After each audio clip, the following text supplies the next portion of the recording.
Today I'll be checking out Neural 4D. This is an AI service and this video was sponsored by them. I know a portion of my audience feels strongly about AI, but I also know that another portion is interested in it. And honestly, I'm not even trying to hype you, but I believe I have a mind-blowing workflow in store for you. We can turn AI-generated videos into motion capture that we can apply to 3D characters. The process is fairly controllable, and we only use AI as a stepping stone and not to put final pixels on the screen.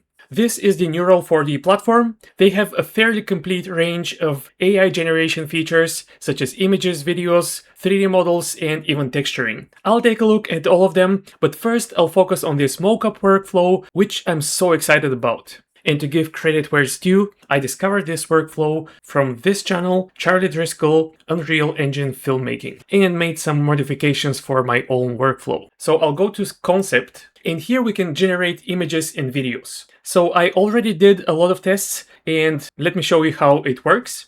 I wanted to create this type of setting with two people on a white backdrop. The way that's done is really easy. You just click on this reference button here, select your reference, and in the text field, you describe what you want to see. I just said that I wanted a realistic rendition of this scene with realistic characters, but I want the background and the camera position to be identical to my reference. Then you select your aspect ratio. In my case, I want 16:19, and then you click generate. Nothing complicated there. And at first, I just use some stick figures, but the perspective was a little bit off. So I rendered a 3D scene, I made sure that the camera is completely straight with no tilt to it, and then I generated my final image. We don't care what these characters look like, they're just our mocap mannequins. But I made one of them dressed fully in red and the other one fully in blue. This way it is simpler for the mocap software to keep the characters apart. I also added this pattern to the floor, and I believe that will also help the tracking. And of course, you don't have to have two characters. If it's only one, then things will be much simpler, and up to 3 characters should work, but 4 characters might be a bit of a challenge. Next, I can click this generate video button, or I can download the image and then go to the video tab and then add this image as a reference for my video. And again, with natural language, I can describe what kind of action I want to see in the video. We can create whatever action we like, but a fight scene is cool and they're a good stress test because the character need to move around, spin around, and interact. So I'll try a quick live generation. I have the blue character fighting in Kung Fu style, and the red one is Taekwondo, and the blue character wins with a spinning back kick. Now here we're using C-Dance, and that is a really good thing because it is the model with the best movement, physics, and character interactions. I also have access to Grok Imagine, which is also one of the big video models. It can create very realistic videos, but as a comparison, here is what I got from it. As you can see, the action often doesn't make sense. I don't even know what this is, whereas the C-Dance results are almost always grounded and realistic. C-Dance can be expensive, but luckily here we can use 480p, which is more than enough for mocap. It will cost you 30 cents or so per 10 seconds of video, which is great considering that we are getting customizable footage. So I'll go ahead and generate this. It takes a couple of minutes to generate. Here is the result. I'm not sure about the styles, but the action is extremely realistic and grounded. The only problem here is a mistake I made. I should have included no camera movement in the prompt. If you do, C-Dance will definitely respect that. So I'm going to work with one of my previous generations, and I'm choosing it not because it's ideal, but because it actually has a little bit of a problem. This video has one serious problem. During this really attractive spinning back kick, the AI starts to hallucinate and the body morphs. And there is another problem. It has nothing to do with the generation, but the blue character gets fully occluded at one point, and that will trip up the mocap generation, but we are going to clean it up. Next, we want to extract the mocap, and because we have 2 characters, we need to do a little intermediary step. We'll take the footage in a video editing software, and we're going to use some sort of a mask to hide one of the characters for the first second or so. And we'll render that out. And then we'll hide the other character and render it as a separate video. So you'll end up with 2 videos like this. This way the mocap software can lock onto the visible character during the first seconds, and then it will just keep following it. For mocap generation, there are a lot of applications that can do that, but we are going to be using the new markerless motion capture feature in Unreal Engine 5.8. And I just made a video all about the Unreal mocap, link in the description. So I don't want to blow this video with additional information that I already covered. I'll just show you the process really quickly. In Unreal, I need to process the two videos for the red character and for the blue character one by one, using the process from my previous video. So once the footage is processed, we'll have mocap that we can apply to a character. And here is the red character. There are no significant problems in the mocap. And here is the blue one. And it had two problems. One is here where the character is occluded. So the character suddenly turns around. So here what we can do is zoom in and find the keyframes that are problematic, which are just 3 keyframes, and I can right click on them and delete them.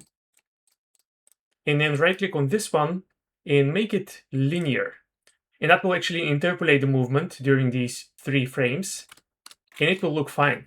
Here we have the bigger AI problem, but Unreal extracted that pretty well. So I'll try to find some keyframes that need some fixing, but it looks okay to me. So this worked really well. And now I can place the characters in the scene and give them animations. So this was the workflow that we can call AI generated video to 3D mocap. I personally see a lot of utility in it. I think it opens up a lot of possibilities. Now I'm going to take a look at the rest of the features of Neural 4D. They are more of the standard Gen AI features that we've seen appear in the last couple of years, with image generation, 3D model generation, texturing, which is interesting, and retopo, which unfortunately is simple decimation. I'll show you in a second. The 3D model generation and texturing is based on Neural 4D's own research papers and promises high detail models, fast speeds, and clean textures. And if you're into 3D printing, this model may be particularly interesting to you because it produces manifold meshes. Working with the generation tools is intuitive and does not require a lot of explanation, so I'll show you a quick but full example project that you could accomplish on this platform. You should start with an image to define the concept of what you're doing. Here I already did a little test, but let me do it on camera for you. It is good to start with some sort of a reference image that you created yourself. Even if it's the worst napkin sketch that you can do, at least it is yours. And so you'll get something that you imagine and not something that the AI just spits out. You have the choice between GPT Image 2 and Nano Banana Pro. Generally, Nano Banana Pro is the more high quality model, but Image 2 is also very good and costs a lot less, like almost 1/3 of Nano Banana Pro. Then write a prompt and generate. Now I can download this image and use it as an input again and ask for modeling sheet with front, side, and top view. And I'll create one more variation using Nano Banana Pro, and I'll also ask for a back view. You'll see why in a second. So now I'm going to take this into Photoshop and cut it up into separate images. And I can move on to the model section. And here we can generate 3D models using a single image, multiple images, or simple text. And to get the most precision, you generally want to use multi-view. Multi-view requires a front and back view, and that's why I generated the second image with a back view, and also optionally left, right, top, and bottom views. So it's just a matter of adding the images. We want to generate textures. Because this is a slightly cartoony model, maybe you don't want PBR. Here I'm going to include it just to see the results. And face count of 1,000,000 is kind of high, but it doesn't affect the quality that much. So we'll keep it to this value and generate. Here is the final generation, and the shapes are very nice and clean. There's nice detail in the model, but the textures need a lot of work. It looks like the AI tried to stitch some textures together from different angles, but it didn't quite work out. So just to give it a fair shot, I'm going to also try a single image.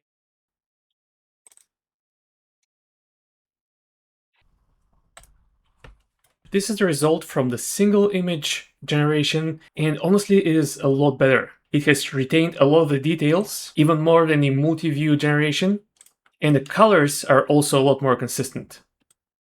So I guess single image generation, at least right now, works better on Neural 4D. Something else we can do is tweak the generated texture. You can use a local image. So for example, you could probably draw over this existing image or paint something yourself and then generate it as a texture. You can also use AI texture where you just describe what you want to see as text.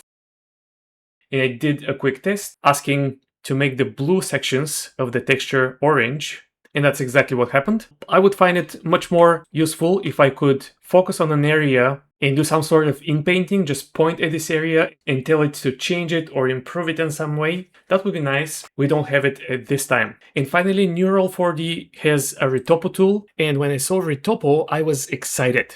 But unfortunately, it is just a decimation tool, similar to the decimate modifier in Blender. I know that Neural 4D will be watching this video, so I'd like to send them a message from all 3D artists. We need high-quality AI tools for retopo and UV. When you develop such tools, let me know and I'll be very happy to have you again on the channel.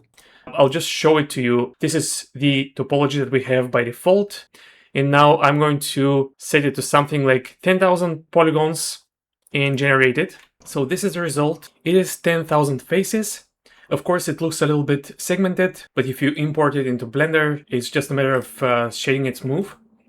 So over these 4 tabs, Neural 4D offers everything you need to generate 3D assets, even if you don't have artistic skills. And that is where I personally see the utility of AI tools. Since my audience is mostly experienced 3D artists, I often hear that AI generation takes the fun out of 3D production. But if we see things from the perspective of a coder, for example, who sees fun in coding and not so much in the art, then a platform like Neural 4D could give them the opportunity to complete their project, at least as some sort of a draft version. And I don't think that AI generation tools are replacing real artists. For final quality art, we need artists, and that will stay that way.